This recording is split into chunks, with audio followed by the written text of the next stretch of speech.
Hello, everybody, and welcome to the Pastoral Thoughts Podcast. This is your host, Jack Young, and today in studio, very excited to have Brother Corey Chartier and my brother in the Lord. Welcome back to the show. Thank you. It's great to be back. And we'll get into a little bit of it today, but Brother Corey and I were able to serve the Lord together up outside of Fort Drum, New York, and he was a master sergeant in the United States Army, retired out of the Army, and but didn't retire from the Lord's Army, right? No retirement there. And we'll talk about transition from military into ministry, and we want a lot more of that, right? Oh, I think it's the perfect thing for military people and for ministries, like just becoming that faithful guy in your local church and just being there anytime they need you because you don't have to work a full-time job anymore, or even like I did going out into the mission field, and it takes so much pressure off your family because you already have built-in income. You already have so many things. Yeah, and you're free. You can be outside the box, but inside the book, of course, inside the Bible, but you can really define your own ministry as to what you'd like to do and where you'd like to be and who you'd like to be accountable to, and you make those decisions. Great freedom in that. And then when we talk about your field and your many adventures there in India, you wouldn't have been able to do that unless you had prior training in the military. Yeah, I think most people would be too overly concerned about what might happen. You know, I would. You did a motorcycle journey that was 3,000 miles. Yes. On a dirt bike. Yeah. And you know, if you're in a city, you're weaving in and out of cars.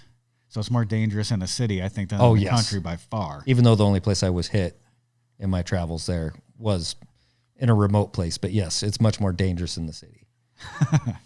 Yeah. And so, again, that's something I couldn't do, and then live out in the bush. And you've got that training in the military. Now, you got saved as a young man, as a teenager. Yes. But it was, I got saved. I immediately, there was a change. I wanted other people to get saved. I remember witnessing to my cousin. And I've never had a fear problem. So I would just keep coming at him and he'd get frustrated with me. My cousin, I don't think in our entire lives he ever weighed less than 210 pounds that I remember. And he would get frustrated with me, and I weighed like 80 pounds. He'd punch me. I'd hit the ground. I'd get back up and be like, "But Jesus loves you," you know. That's hilarious. But where's your cousin now? My cousin, he lives in Spokane, Washington. Still, never did get saved. Come to Jesus. You have to get in a few more fights. Yeah, huh? I got to fight him a few more times. That's something. But the thing is though I never got plugged into a good church, and so what I found is I just slowly drifted. Yeah, you know. Hey, give a little bit of an example and testimony. Speaking about kids, we were talking on the way over. He gave me a big blessing about different kids, because Corey ran the youth group there up at Fort Drum, the First Baptist Church of Black River, and so his 5 children. All in church, all loved the Lord. They were good kids. They all went to public school, and the youth group consisted of some military teenagers, where there was a handful. I think there was probably like maybe 5, sometimes as many as 10, but there would always be about 5 or 10 kids from the public school that your kids brought to church, and several of them are going to church today. Yeah. And we were the only ones to reach them. These kids were not going to church on their own. Yeah, there their was families. There was no witness to the teens in our area, really, as far as the public school system. You know, and Tyann, Annalise, and them are still like, and even I didn't think of this. We're talking about this young man too, that came from this chaotic home, and mom had like 5 children from many different men. Dad's just getting out of prison, but mom decides to go with a new guy and sends the kids, him included, back to Colorado, Denver, Colorado, to go live with the dad who just got out of prison. And he had just gotten saved. Like, he'd been saved maybe 2 months. Yeah, saved there at a youth meeting, I think, or something. Yeah, it was. Or maybe during a church service. It was during a church service right after our youth meeting at our church, not an outside youth group meeting. We did, our yearly meeting where we would do the games in the parking lot and stuff, and then come in and always have somebody really preach to him. Yeah, we had some great services, And he got saved, I think that it was the Sunday after that. But it was, it was just something that built up, and he completely changed. Like, he was a creeper. Like, he would follow the girls around. I had to watch him because he would like be sniffing them and stuff. Like, I mean, he was weird. Yeah. And he got saved, and he just changed. Like, he wanted me to I ended up taking him to Burlington Coat Factory and buying him a suit because, like, he wanted a suit to wear to church. Yeah, he it became important to him. It wasn't that a suit makes a difference. It's that it made a difference to him how he showed up to the house of the Lord. Mm-hmm. It became important. Yeah. And when he moved back to Denver area, I found him a church that was similar to ours in doctrine by their website. Mm-hmm. I mean, it's the only thing I could go off of. And I know he did attend that church because I talked to him afterwards. He attended that church for his senior year of high school, and I've lost contact with him overall, but we're still Facebook friends, and he has a wife and kids now, and he always posts about his kids, posts about his wife. So providing a completely different environment than what he grew up in. Yeah. Amen. Yeah. So you never know the impact. And I guess you don't get the blessings of the ministry, I think, until you've been in the ministry for a while. Wouldn't you say that? Oh, yeah. Yeah. You don't see, that's the blessings is seeing coming back and seeing a church plant in northern New York where now you walk in there and teens that you dealt with, and seeing get saved are now attending a church plant and helping that church plant with their families. Yeah. Yeah. No, that's incredible. Yeah. That's something. So you as a young teenager didn't have a grounding. No. You didn't have the superstructure under you, like a good sound church and, parents that taught you the Word of God or grounded you in the Word of God. I mean, they would have said, we're Christians. They're Christians. They go to church. We believe the Bible. Yeah. But, I mean, my dad couldn't have quoted one scripture to you. Yeah, sure. Sure. But then you joined the Navy. Yep. And you met Carrie in the Navy, right? Yes. And I have no idea why she decided to be my wife, the person I was at that time. Well, you married her quick, though. Oh, yeah, yeah. So you met her and then married her within how many days? We had known each other 3 months, of which she spent 1 month at sea. Okay. So, and we had dated, I think, maybe a total of a month. Okay. See, that's how to do it, guys, is you got to marry them before they learn better. Yeah. We've been married now for over 30 years, so Amen. It works. That's awesome. Well, didn't you get right down to the facts, like talked about how many kids you wanted and what you wanted with life, and they're like, yeah, I like that. I like that too. We both knew we were saved. Yeah. She's like, yep, I was picked up by a bus. I was brought to some church, and I got saved there. I was like, wow, I got saved at a youth camp. Yeah, amazing. And so we talked about the right things, even though we didn't know. Yeah. I mean, it just was God's blessing in my life. Like, it very well could have gone differently. I was not on the proper path. I was a miserable person. Yeah. I don't know why she would have liked me, because I was absolutely miserable because I was outside the will of God, and he was constantly hounding you. Huh? Yeah. You can't be comfortable. Like, that's what I always say. If you know somebody that says they're Christian and they're living a sinful life, ask them if they're truly enjoying it, because you can't enjoy it if you're saved. I was saved and I was not enjoying it. The Holy Spirit says, you ought not be doing that. Yeah. Yep. You don't even fully understand why, but you're miserable. Right. Yeah. And you make people miserable around you. Yeah, sure. And so after you got married, though, you guys got involved in some different churches and things like that. How'd you make the transition from the Navy to the Army? Well, I got out of the Navy because they wouldn't give me anything. This was the Clinton years. All the good leadership had left. Yeah. Except for like 2 that I knew, because they were paying people to get out. Mm-hmm.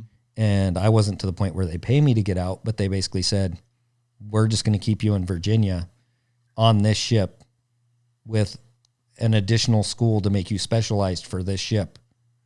And I was like, well, that's not what I want. I don't want to live in Virginia the rest of my life. And so I got out. I had 2 kids. Mm-hmm. My daughter, Jessica, was maybe 2 months old, and we drove clear across the United States, back home to Washington. Back to Washington, coast to coast. And I tried college. I didn't end up finishing. I went ahead and took a job as a corrections officer. I found out if anything would make me more miserable than being in the military, it was being a corrections officer. It was making me a bad person. Mm-hmm. We'd started trying to attend church. We weren't regular. And I just really realized, like, everybody I see, if I don't work with them in the jail or I don't know their law enforcement, I assume they're a bad guy. Right. So it was making you cynical working Yes. at the prison. Yes. Yeah, the correction officers. That's the amazing thing about the Philippian jailer. Yeah. You know, because he'd seen jailhouse religion, his whole life. And then, the earthquake happens. All the doors are open in the prison. And he's about to fall on the sword because it's life for life. It's your life for the inmate's life. And Paul says, do yourself no harm, for we are all here. And then he goes, none of you guys left?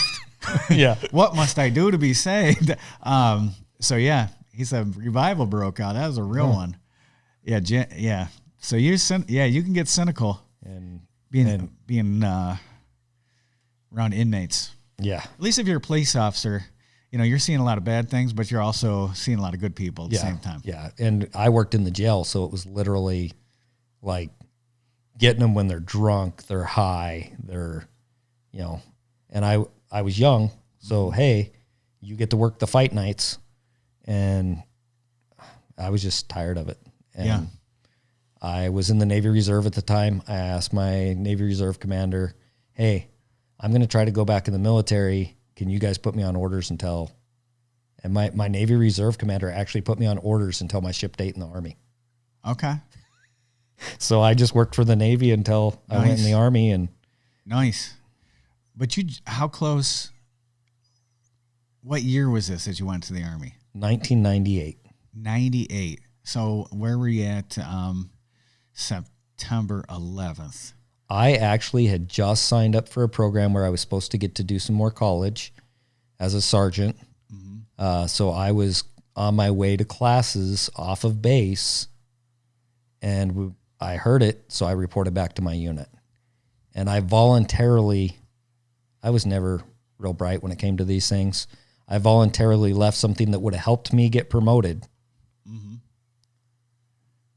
to go back and work for my unit so that we could prepare. And then it came down that we weren't deploying. Oh. And I was like, what am I doing? Why am I here if I can't? Right. It should be at school. Yeah. And now, you were deployed in what year? I was deployed in 05-06. Okay. And then... So you're 4 years in. 04-05. Okay. So And then 3 years in. Yep. And then 06-07. Okay. To Iraq, those times. And then you were doing what over there? My primary job, the first deployment, 04-05, I did route clearance looking for bombs and also weapons cache searches. Mm-hmm. I actually helped find the largest, at that time, weapons cache. We called it Operation Big Dig. Is that why you're independently wealthy? Oh, yeah. You didn't get any of the money? And we found like rocket motors. We found whole artillery pieces buried. Yeah. On that. And that was fun. So it was a big cache of weapons. Yeah. Okay. Yeah, no cache. I think they made a movie about some soldiers finding some of Saddam's cache over there. Yeah, yeah. There's that wasn't lots real? of That wasn't real? no. Okay. There's lots of rumors. I mean, maybe some special forces guys or officers got rich, but no, just regular grunts. Not you guys. Yeah, that's something. But it was, I mean, you know, but we would go out when we were doing route clearances, which we did most of the time. I mean, most of the time it's boring. Yeah. War is boring. So what's it? Yeah, right. Until it's not. Yeah.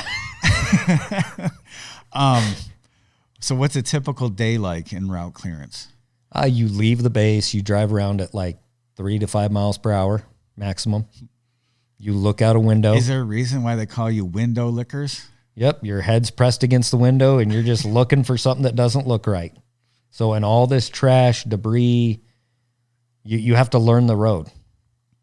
Mm-hmm. And after you've been there long enough, you just know when something doesn't look right. Every nook and cranny of every road around the area you're familiar with. Yep. And you're just like, that's not right. That pile of rocks was not there yesterday. Yep. And so you're really, I mean, you're trying to memorize every little thing. What does a bomb look like? It can look like anything. I mean, you know, at that time, early on, it was a little bit easier. They did some foolish things. Like we knew if we seen a tire or a piece of inner tube alongside the road, there was a good chance there was a bomb in that. Okay. Like it was very common at that time. And those bombs always had anti-handling devices. Like the story I shared last time with Sergeant Kiefover. I mean, it was our classic. It was an obvious inner tube with about 135 millimeter. So he did you get the picture? Yes. Yeah. So Corey has did you get the picture story? And I always made him tell it.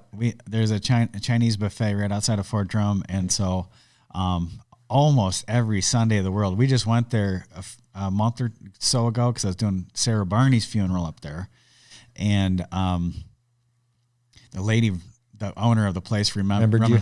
Oh, hi, good to see you. I haven't seen you in a long time. I said, yeah, we moved and we talked and things like that. But we used to go in there. They'd give us a side room in the buffet, and it was the only thing close to the church, really. You had to go all the way into Watertown. Yep. And so we would go into the side room and we'd all eat. And a lot of times after dinner, like the guys would separate from the gals and telling war stories, you know, and I'm not a soldier. So I'm sitting and listening and asking questions, and they'd be telling stuff. I said, Corey, tell did you get the picture story? Yeah. Yeah. And it's and just, what was the guy's name? Sergeant Kiefover. So Sergeant Kiefover's job was to do what? Well, he saw a bomb.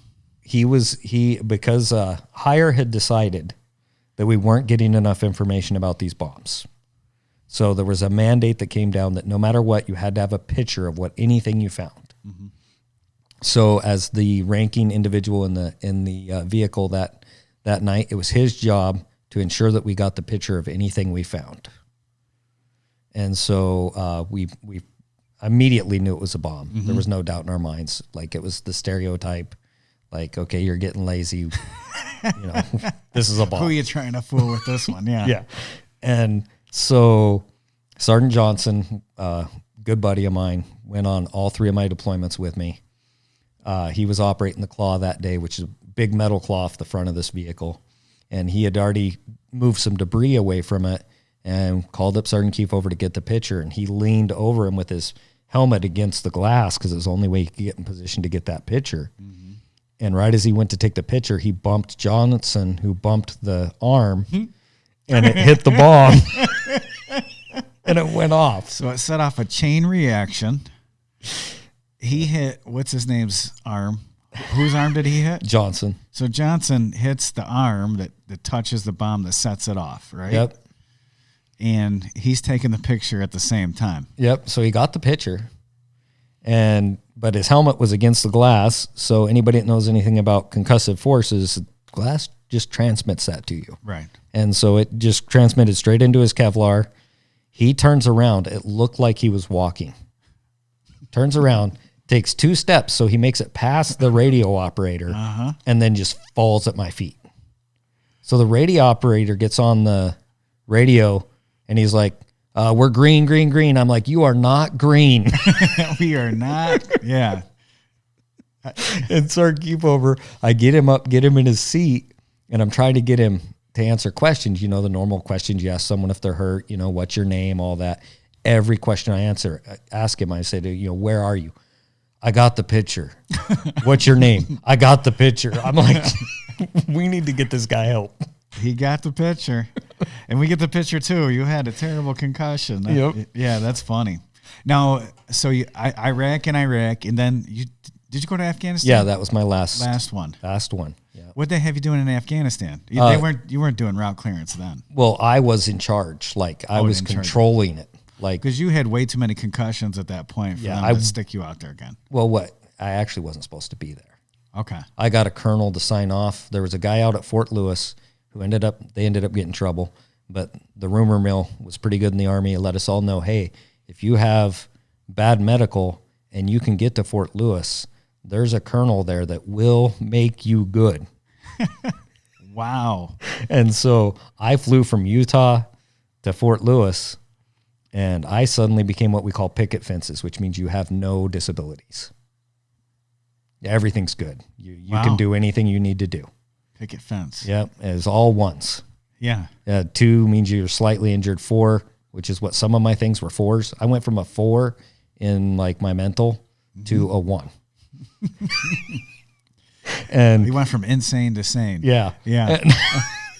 And so he cleared me. And so I end up in Afghanistan, and I make the master sergeant board's coming up, and I'm looking through my records, and it says I'm 1s, but then in my medical classification, it says I'm not fit for promotion. So I had to get on a helicopter and fly to brigade because I wasn't going to get promoted. Mm-hmm. I wasn't going to be eligible for the board. So I fly to brigade to see the brigade surgeon. And when I'm in the brigade surgeon's office, I'm just thinking, I brought my proof with him that I was picket fences. I'm like, he'll just go in the computer and change it. He looks at my medical file. And this lieutenant looks at me and he's like, Sergeant, you are not supposed to be in Afghanistan.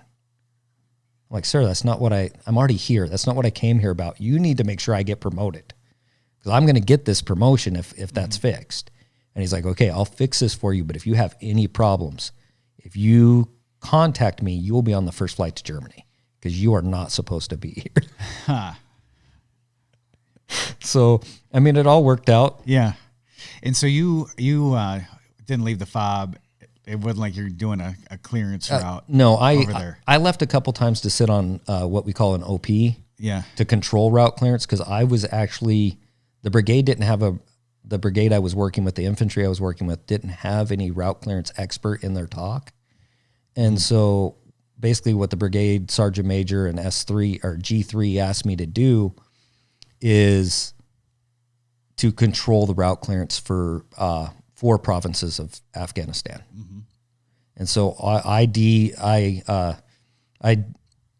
made sure that nothing was in conflict, that we were all on separate routes, that everybody was doing their routes. And then I would send out to all the supply units and stuff. Okay, these are the routes that are cleared. These routes are green. These routes are amber. These routes are red. Do not go on them. These routes are black. Never go on them. Yeah. And so that was kind of what I did for a year, even though I was working in the company talk, because they didn't have an expert in our area. I just did it. Oh yeah. Wow. About time.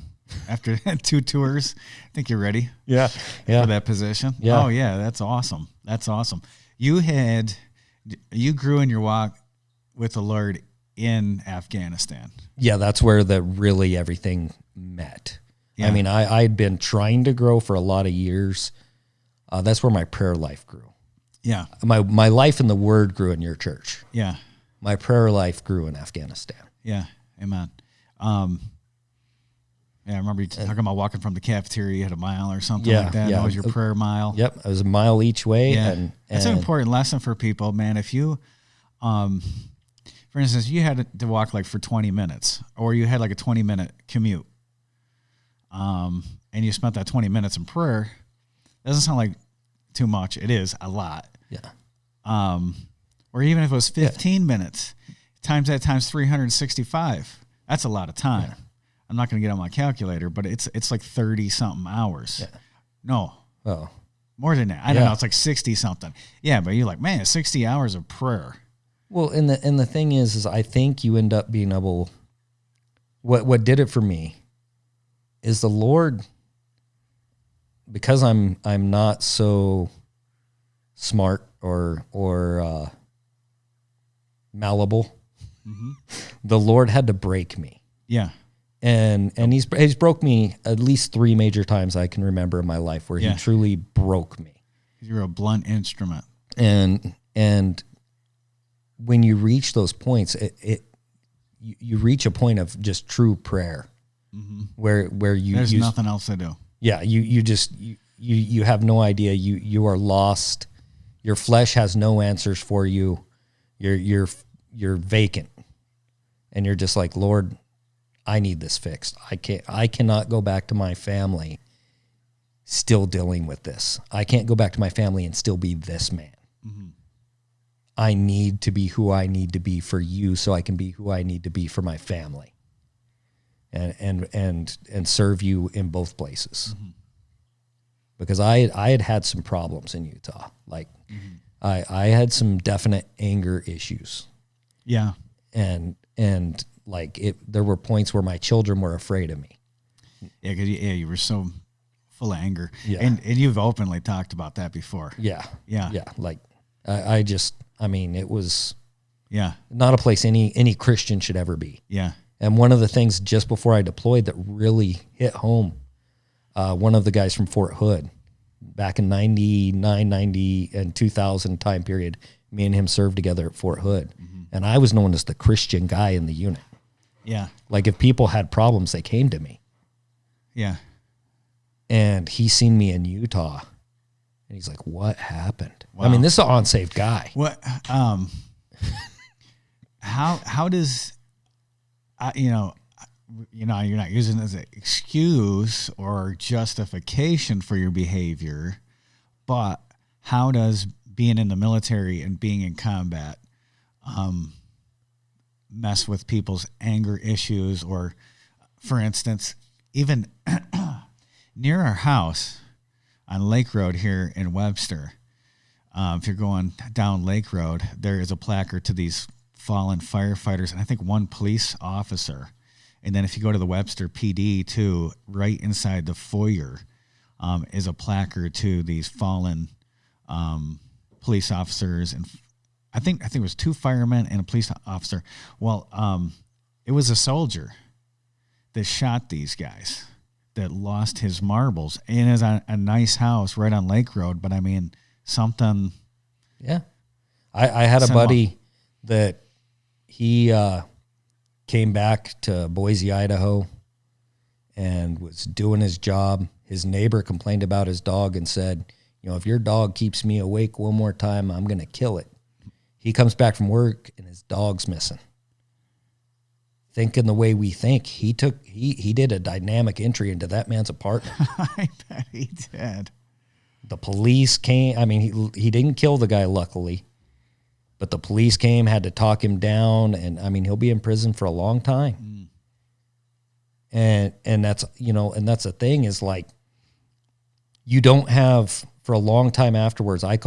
They try to call it PTSD for everybody. I think some people do have PTSD, and I know a couple of guys that do. I think most of us have what I would call, if you have to put it in psychological terms, which I'm not a fan of, but I do have a background in it.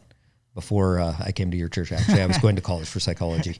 It was blown out of your mind. Yeah, but I would call it adjustment disorder. Okay. So you've came from this place where the only thing you worry about every day is life, death, keeping each other alive. You're living in the moment. Yeah. Also, you have a brotherhood. Yeah. You're very tight. You're very important to the cause. Yes. So everyone's watching out for you. You're watching out for everybody. There's a tight brotherhood. Yeah. You're not worried about any bills. You're not worried about like the minutia of day-to-day life in America. It's a simple life, staying alive. Yeah.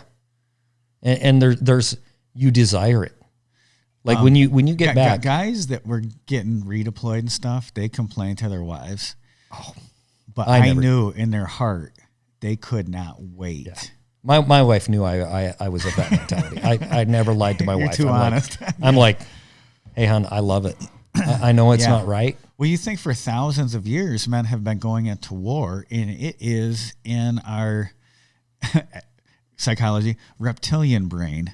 I mean, so deep into our psyche, especially for a young man.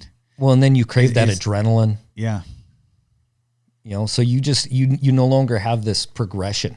Mm-hmm. You jump from, hey, it's a sunny day to I want to kill you. Yeah. Yeah. And so if you're immersed in that for a year or year and a half with some of the deployments? Yeah, my first deployment was a year and a half. Okay. And several gentlemen, and I do too, that were warriors. And again, they take the law right into their own hands to some extent because, they're protecting their own and they're taking lives. And then also they're on a mission. They're so involved. You're judge, jury, and executioner. Yeah. You're 18 years old. And so PTSD is when you get back. Yeah. What happens? What were you mentioning? What was that word? Well, I think it's adjustment disorder for most of us. Because you can't get back into society and say, hey, we don't need you. Yeah. And now these guys were reservists because by this point I'm an AGR. I'm working for the Garden Reserve, or the reserve actually. I'm a federal soldier, but working for the reserves. And these guys are going back to their normal 9-to-5 job. Nobody there knows what. Oh no! And people are complaining about dumb stuff, and it just wears you down. Just yes, yeah. It's there's a book that really helped me when I was pastoring up at Fort Drum. I read it twice, and I would read it again. I'd read it again and again. But it's called Tribe by Sebastian Junger. You ever heard of that? I've heard of it, but I've never read it. It's not long. I think it's only about 150 pages. But he talks about even with the Native Americans, when they would capture colonists, the majority of the time the colonists did not want to go back. Yeah. Because being in a tribe, you were an important part of the community and everybody plays a role. And he talks, Sebastian Junger was in Sarajevo, and he was a reporter, but he was with and interviewed all these different soldiers over there. And then he also went back to Sarajevo after that was all stabilized. And he said, the fact that everybody needs everybody there. They're all vitally important to the crew. Everyone's looking for you, and you're an asset to everybody, and you feel a sense of belonging. Mm-hmm. And you're all keeping each other alive. But then when the war's over, what happens? You just can't comprehend life anymore. Like, why is this important? Your wife's telling you it's important that this bill gets paid. Yeah. And you're like, why? What are they going to do? They ain't going to do anything to me. Like, it just, in your brain, it just no longer seems important. Mm-hmm. And then plus, like, when you look at it as trained soldiers, like most of us, even if you're a reservist or whatever, you train your whole life. Yeah.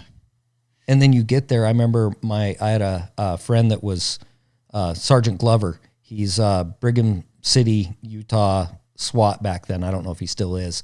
But, they never really got to do anything in their small town police department. And then, we gave him all this extra training to go over and do route clearance with us. We're over there. And the week before the blast that sent me home, we got blown up. And I had to get in the Buffalo with him. I was in an RG. We had a 500-pound bomb go off and blow us through the vehicle through the air. And no one could get to us. The 25th Infantry Division had said they just wanted us to check out this road because they planned on patrolling it. What they meant to say is, hey, we think there's a bomb-making facility on this road, which is a completely different scenario. Yeah. So we got down there and got ambushed. Sure.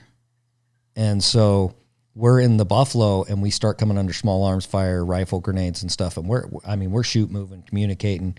People are going to the other place, not to meet Jesus. Yeah. And we're doing everything we've been trained to do. Mm-hmm. And we get home, and we're having a get together at the unit. Me and Glover are talking. His wife and 2 children are right there. Children are young enough they don't understand what's going on or being said.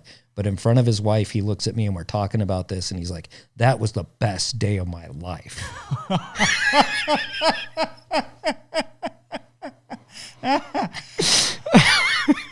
Wrong thing to say. Yes, keep those thoughts inside. That's hilarious. Yeah, she was not happy. And but I mean, but it was a miracle. You guys thought probably you're gonna die.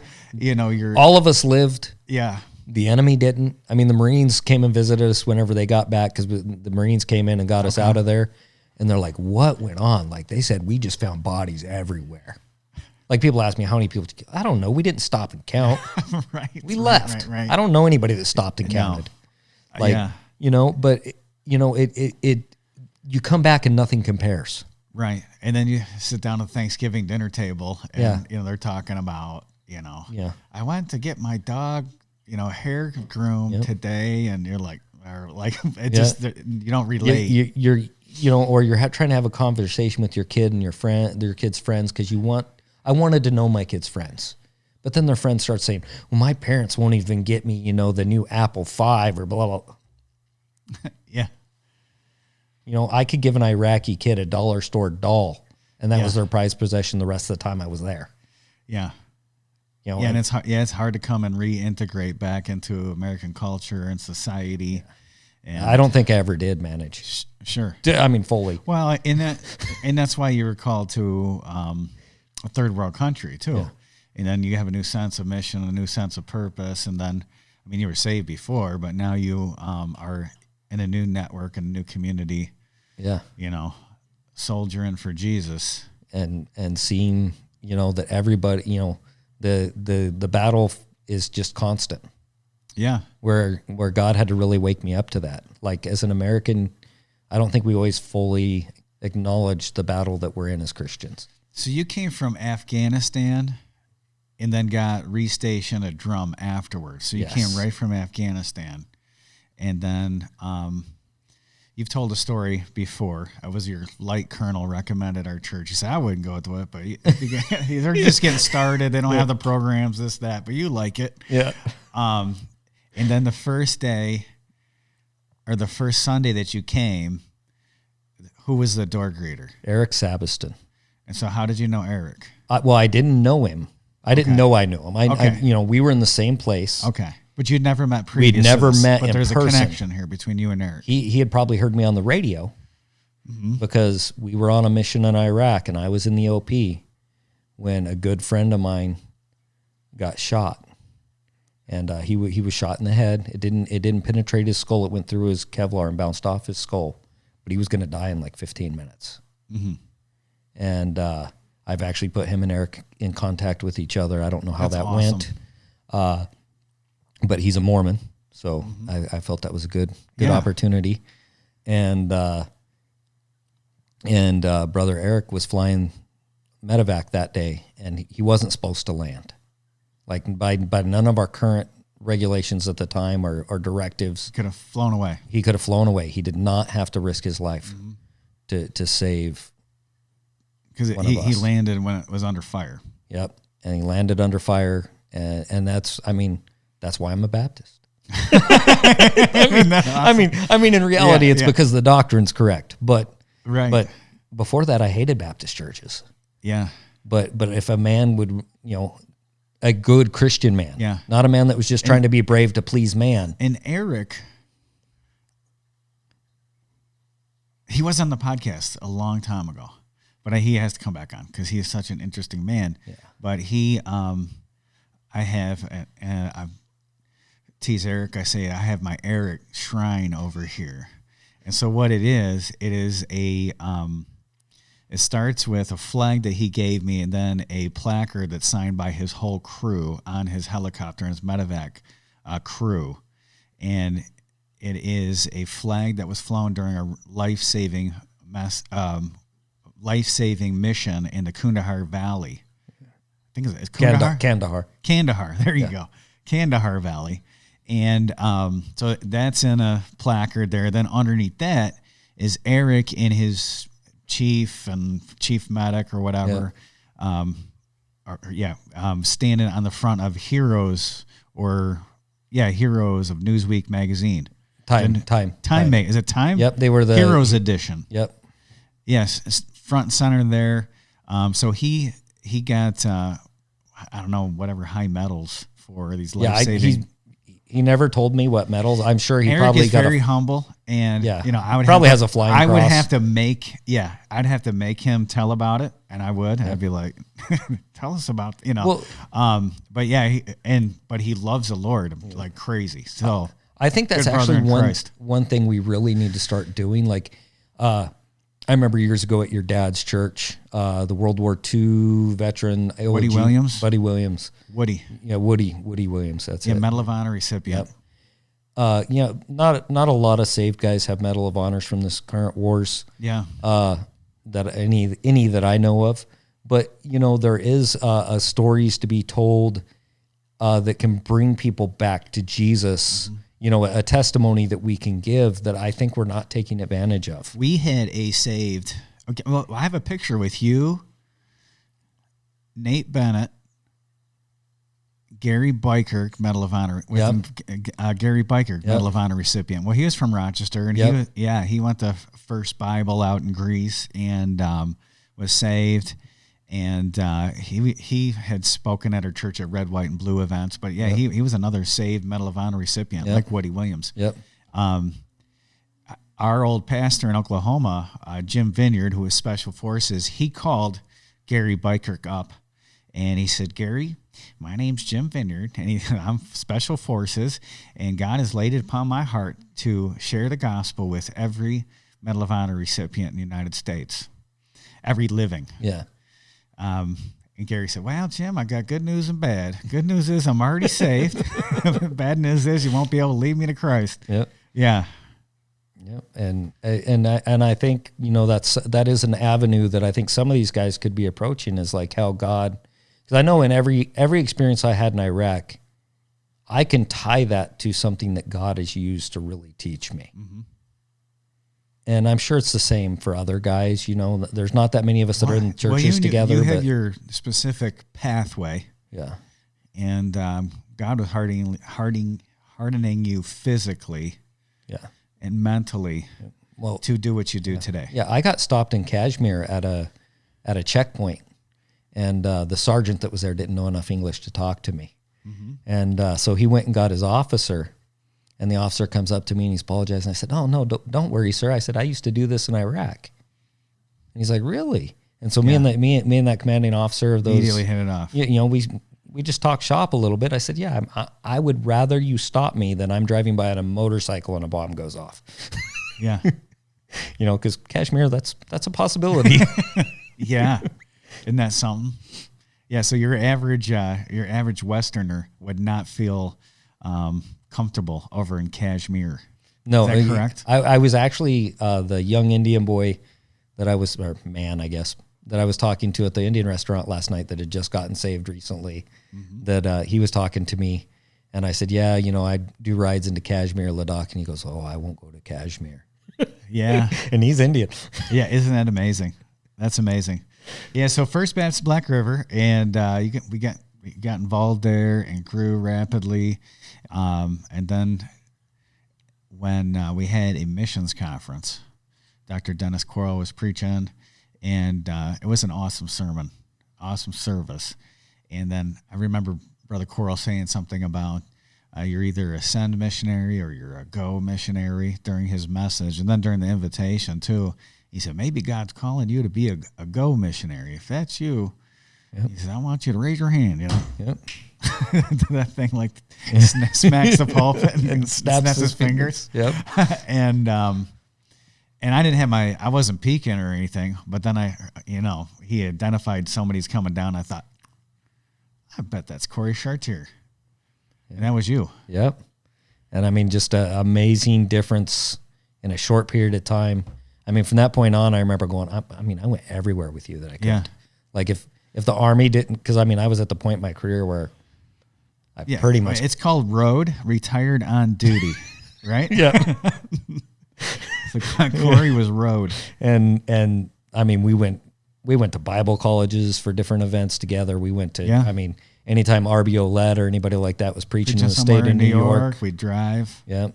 Yeah. And I mean, just the time of fellowship with you and your dad, and then the young men we would bring with us. I mean, I think that had an outstanding effect on Chris Lines, and Ricardo Gutierrez. Yeah. Oh yeah, we got to see different people saved, different people grow. It was a very good time. And so in a military church, you get a new church about every 2 years. So we would be up to like in the springtime, man, up to 140 on Sundays, man. We'd have to a lot of times dismiss the junior church, so we'd have enough seating. I remember a couple Sundays where we hit almost 200. Yeah. Like we had to bring chairs into that area that eventually we closed off. And the highest day in the junior church when I was there was 55. So you had 55 kids in junior church, and it wasn't a special junior church day. Nope. It was just a really big Sunday. All these military families coming and bringing their kids. Everybody was back at the same time. And everybody's back. And then on an Easter Sunday, Julie was working in the nursery, and there was 19 babies in the nursery. Now, fortunately, they had a big nursery there. Yeah. But yeah, that's a problem a military church is going to have. Like, military people have kids. Yes, they do. And it was very awesome. But yeah, it was a good time. You were growing. You were backbone. We saw Steve and Kathy Dutine just get on fire for the Lord. Yep. Kathy got saved in our church, and then you had young people living around you guys. Yep. And I still talk to Pep and Ishmael. We were Pep and Ishmael Bannerman. Last I knew, we're still their plan for if they both get deployed at the same time, their kids come live with us in India.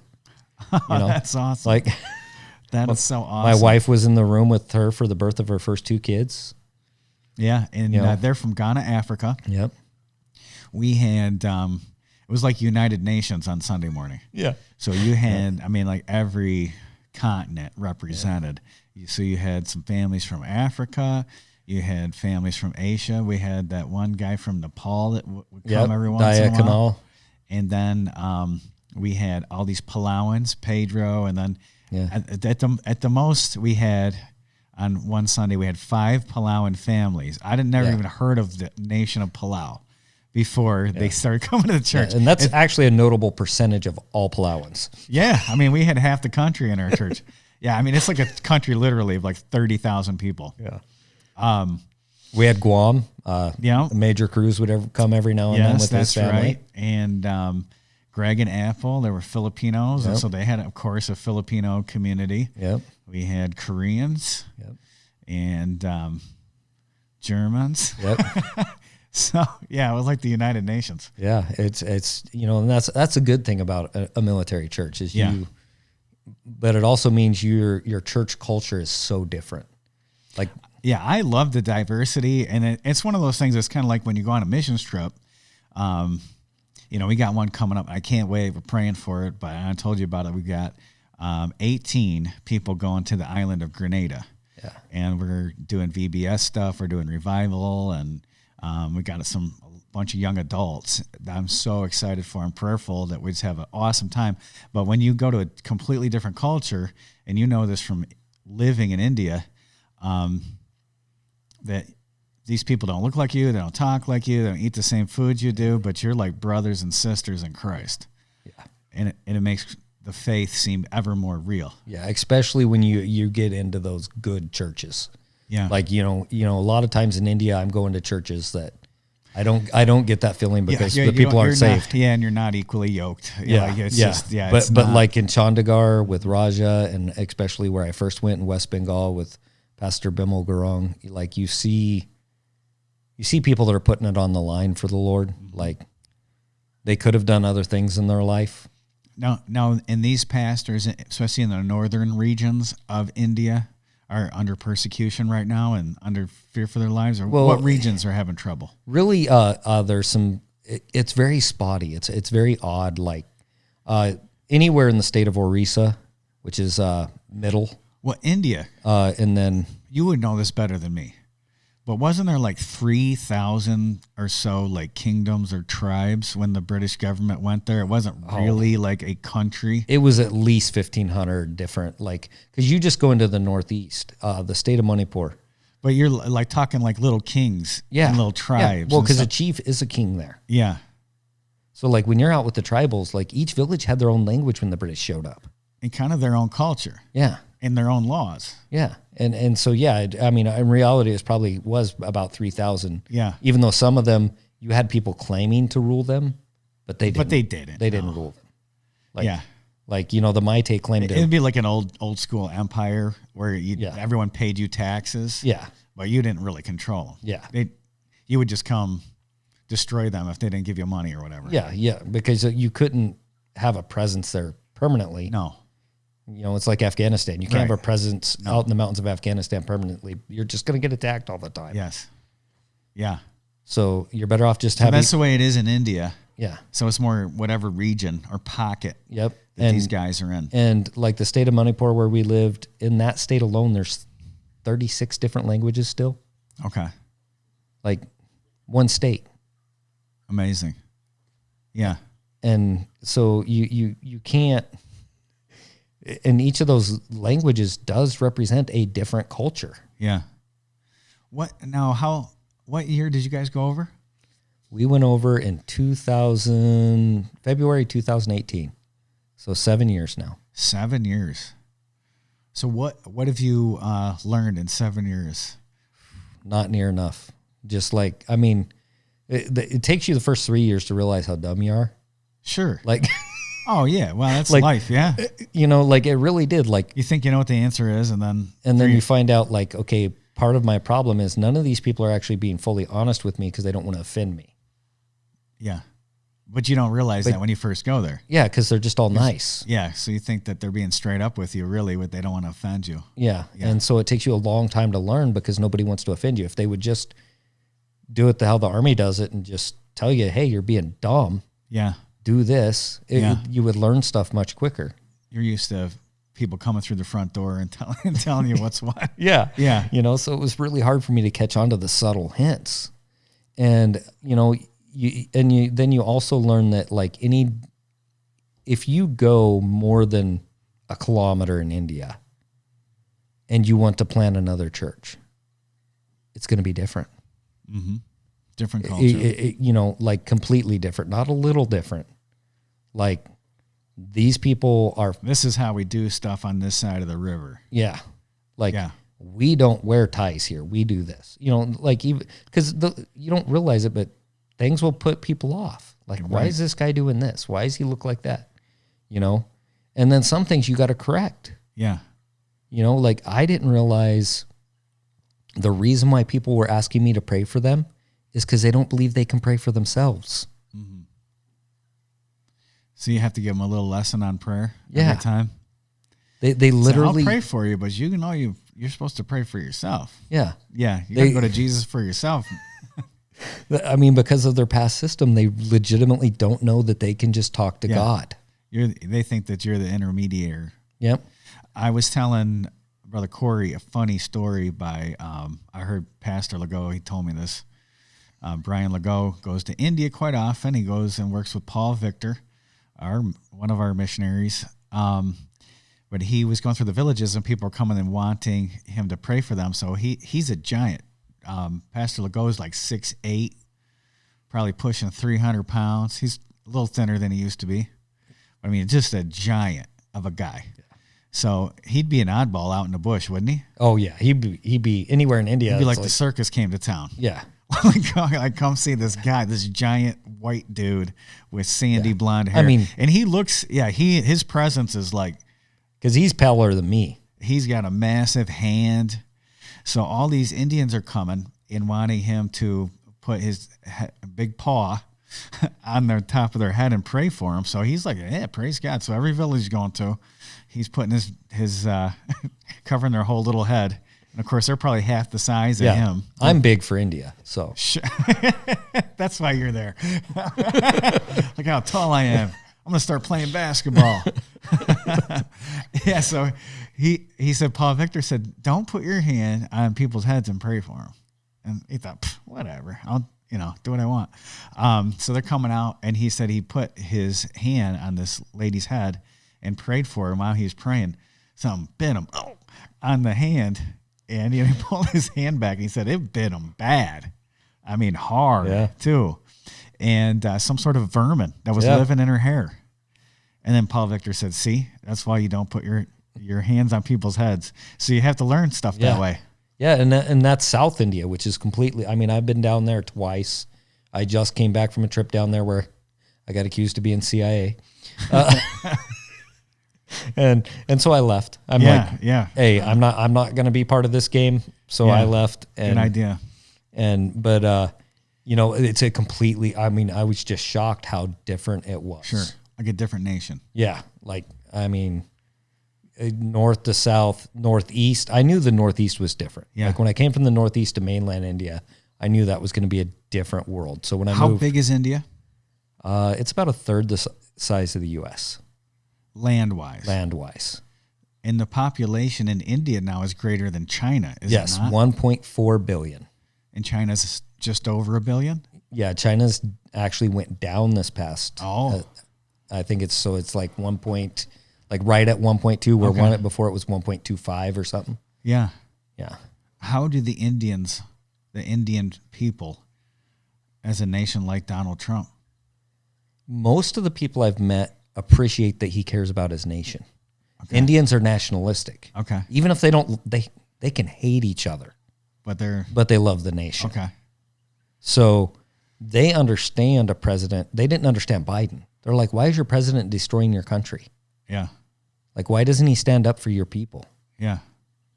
So they're very nationalistic people. Well, I think too, they're trying to woo India into some sort of being do the manufacturing that China used to do. Yeah. And that would pull them out of, not to get too far into politics, but that would pull India out of BRICS, which would help us. Yeah. We don't want BRICS to become a thing. That's Brazil, Russia, India, China. Okay. South Africa. Yeah, okay. Yes. No kidding. Yeah. And I haven't even heard of BRICS. BRICS? It's because our BRICS. CS. Okay. And it's a plan to bypass America.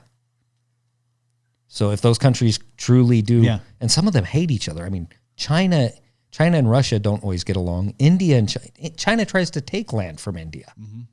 So we can definitely intervene in that if we're smart and wise and help ourselves while helping India. I think that would help India tremendously financially, but also spiritually. Yeah. And they're more aligned with us politically. Yeah. Like they are more Republic, Democrat style. Yeah. Not quite the same. Yeah. But yeah, that's interesting. So what's the biggest challenges over there, you say? Just you talking about people wise?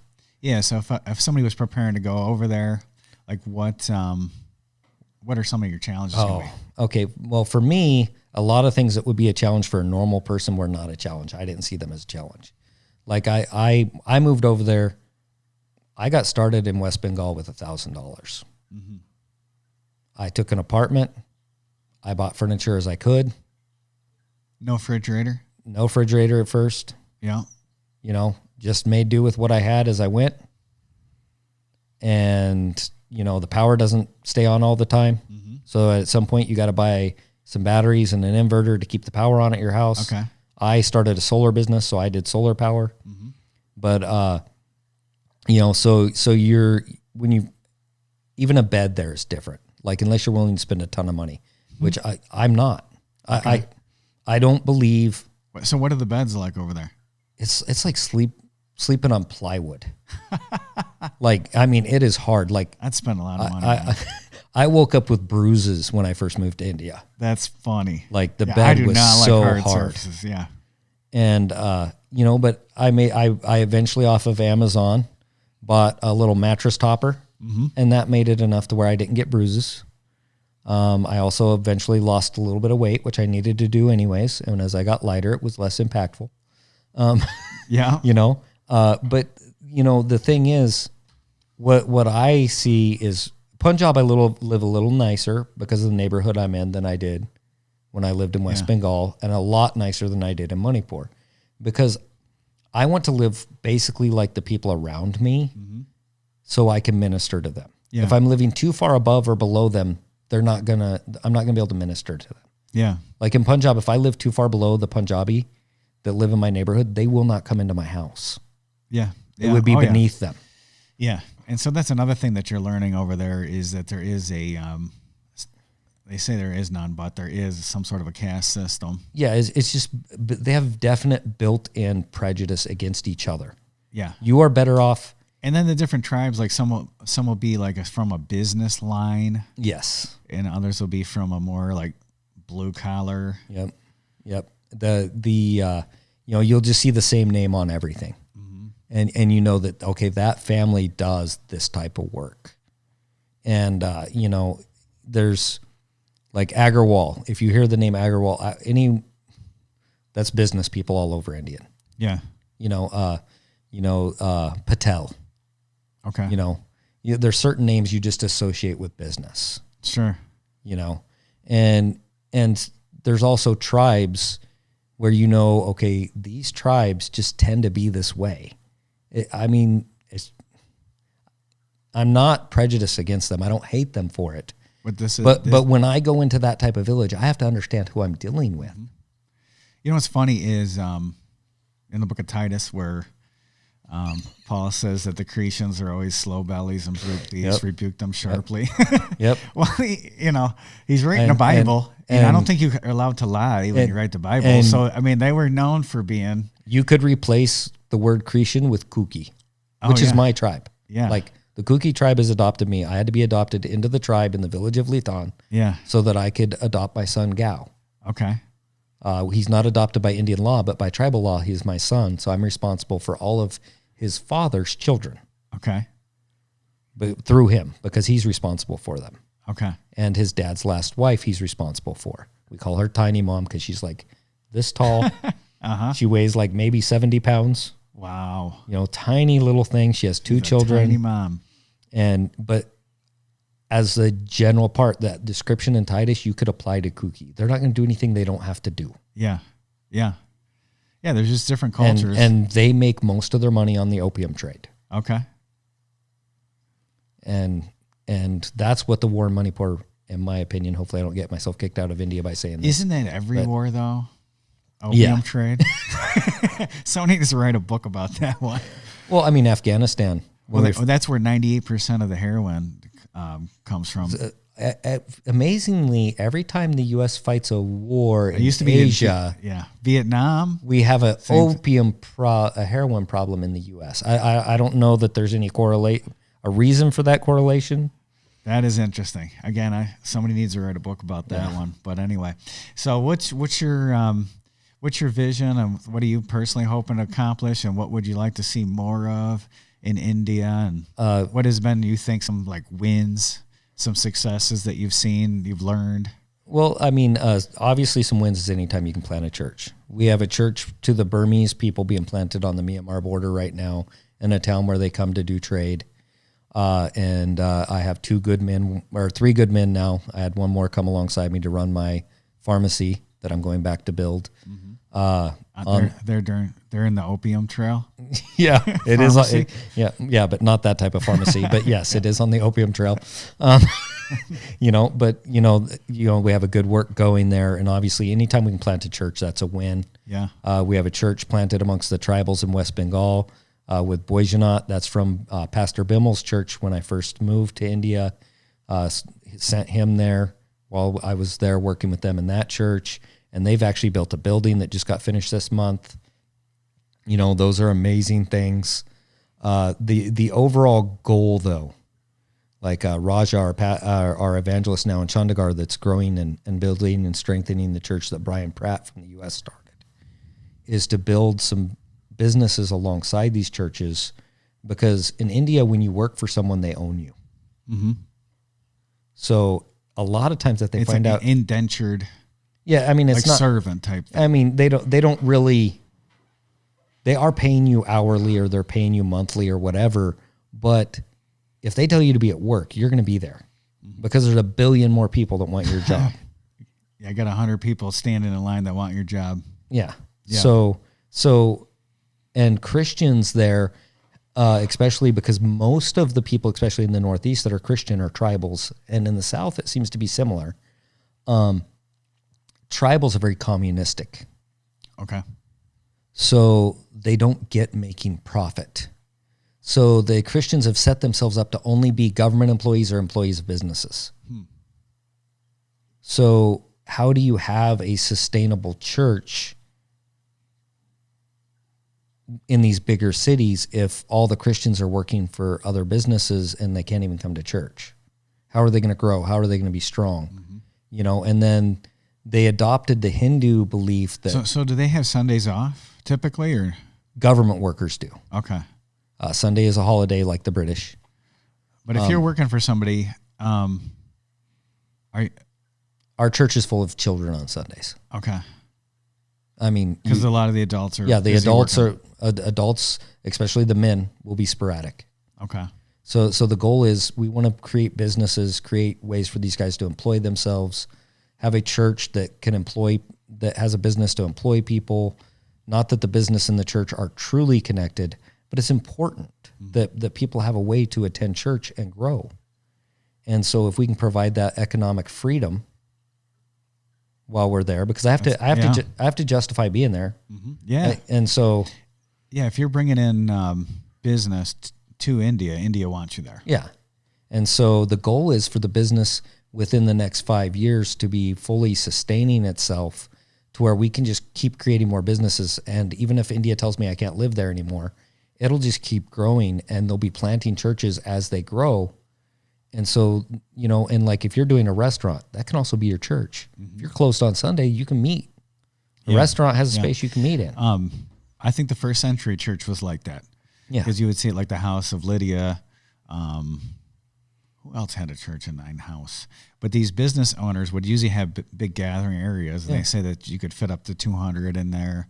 They could come in and sit in the business persons. And the centurion. Yeah. Nobody was going to tell me he couldn't have church at his house. Right. Yeah. So if you get a good government employee high enough up, you got the same kind of thing. I know, I won't name him by name or say what state. Sure. But I know of a state where there's a high up police officer. He holds church meetings in his house, and he's helped me on occasion to understand what I should or shouldn't be doing, where I should or shouldn't be going, and so they're, these are all good, valid things. But the overall thing is the church needs to get to where it can support itself, because India is fighting more and more nonprofit money coming into India. They're like, no, and it's not all bad. Like some of it comes from an anti-Christian standpoint. I understand that. But some of it also comes from a point where some Indians say, I don't like looking like a beggar. You're telling me that my nation is a nation of beggars. To a non-Christian in India, that's how they see it. Like that's just this beggar population that lives in India. Yeah, so you don't want to set up a some sort of mission system that is dependent upon the American dollar. No, right. I self-sustaining, because let's face it. At some point, the American cash cow might dry up. Yeah, look what happened with England. What if Western civilization falls altogether? Is Christianity going to fail over in India? Well, it is if it's entirely because it's not built on the Bible. Yeah, it's built on the dollar. Right. I mean, so autonomous, self-sustaining, and I know that's churches. Not necessarily popular to everybody, but yeah.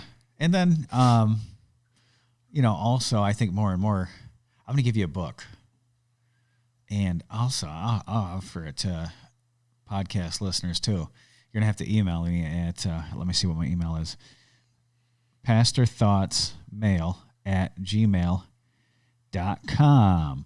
But Paul Scott, one of our missionaries to Thailand, just talks about the old school colonial model missions era. That's a thing of the past now.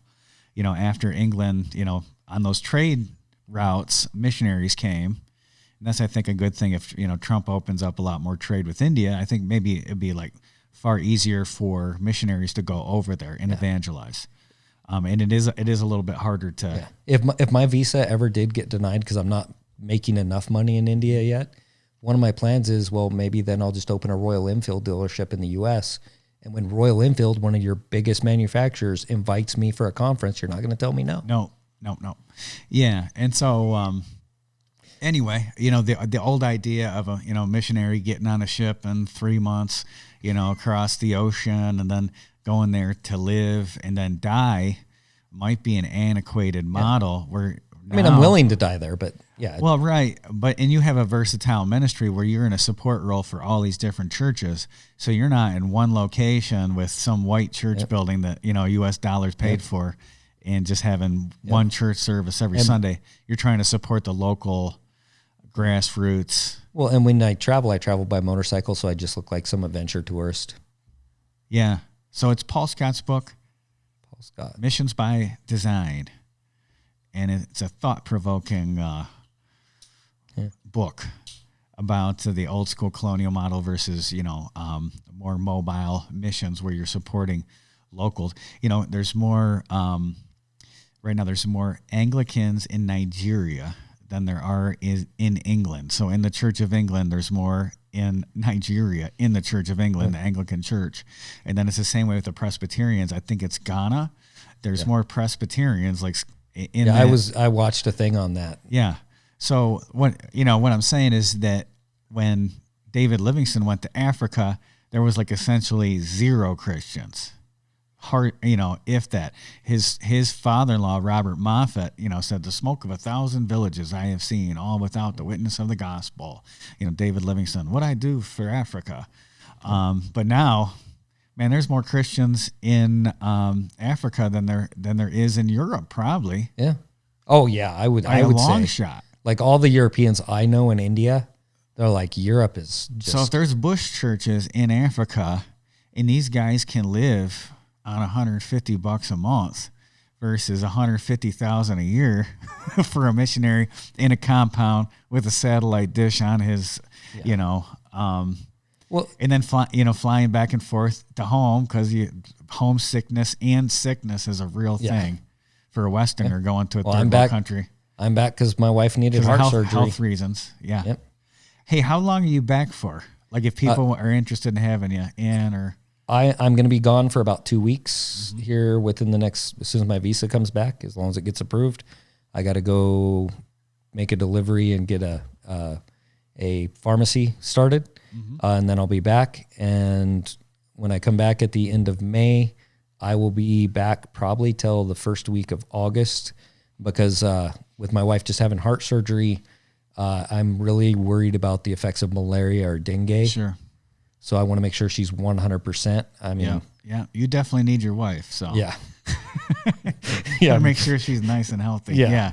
So So anyway, and then we'll be moved back full time. Okay. And that's the thing is our usual goal is to not be in the States longer than a month to 2 months. But. And again, I think that's the beauty of being a missionary and retired military as well. You have versatility and freedom. And so God willing, it's up to you if you want to give your whatever out. How would people find out about you?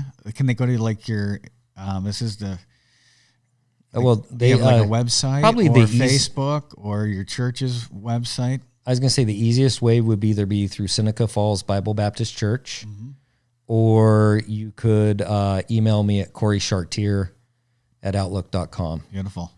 Yep. All right. Or you can find them at pastorjack.org. Just kidding, not really. But you can sign up for I do about one blog. I try to do one blog a week, and usually it's a summary of a sermon or something, or some sort of tidbit that I read somewhere, something that I found. And so if you're interested in that, pastorjack.org, and sign up for the blog. But anyway, anything else before we sign off? And we're going to go to Mexican. I'm starting to get hungry. Yeah, I am hungry, but the only thing I would say is if you're out there in your prior service military, pray that the Lord would put something on your heart and and if something you said that you want to talk in your military or something, and you want to talk to Brother Corey, you look up our church, and talk to me. I'll try to filter out whether or not you're crazy or something. Yeah, and Pastor has my whatever. But if you're a former soldier or something, you want to reach out. I want to give Corey's phone number or something. People have and said, I don't mind. But anyway, if you want to reach out and talk to him about something, or you've had trouble with PTSD or something. I just lost a buddy in this. I'm going to a celebration of life May 31st. Yeah. We don't need to lose any more people. Yeah. So, amen. And then also if you're, retiring from the military sometime soon and you're interested in serving the Lord somehow or some way, and what he's talked about has piqued your interest, I would search him out and talk to him and just see idea wise. I got a former Navy guy up in Messina that's gonna come visit me and help me go out in the state of Assam and build a school. So that's awesome. Yeah, that is awesome. Yeah, and remember, you retire from working for the man, but you never retire from working for Jesus. And so, if the Lord frees you from a job, He's going to give you another job. Amen. I was singing this morning during workday. We'll work till Jesus comes. You're supposed to work till Jesus comes. So anyway, hey, God bless you. Thanks for being on, Brother Corey. Yep. Until next time, we'll see you. Thank you so much for watching or listening to the Pastoral Thoughts Podcast. We'd love to hear from you. Please reach out to us at pastorthoughtsmail@gmail.com. Also, if you want to check out more about our ministry here, you can visit pastorjack.org. I do have a blog that I do write. I'd love to have you as one of my subscribers there. Also, if you enjoyed this video, please like, subscribe, and share. We'd love to hear from you. Thanks again for listening. God bless you.